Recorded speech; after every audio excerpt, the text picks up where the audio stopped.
मय्यावेशितचेतसां मय्येव मना धत्स्व मयि बुद्धिं निवेशय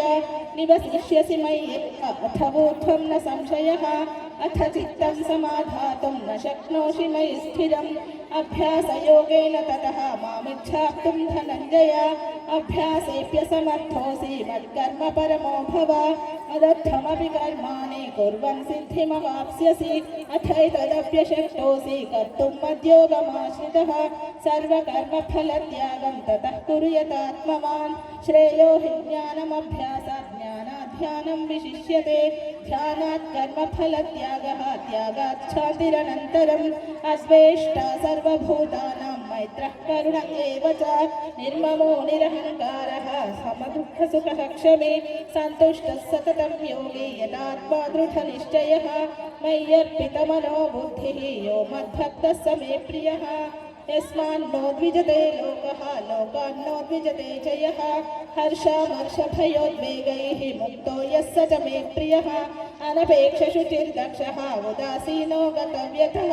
सर्वारम्भपरित्यागी यो मद्भक्तः स मे प्रियः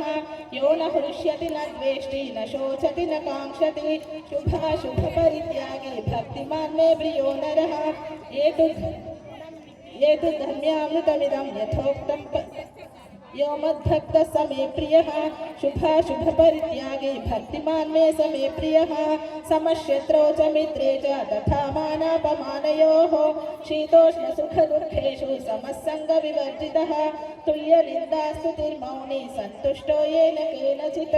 अनिकेतस्थिरमतिः भक्तिमान् मे प्रियो नरः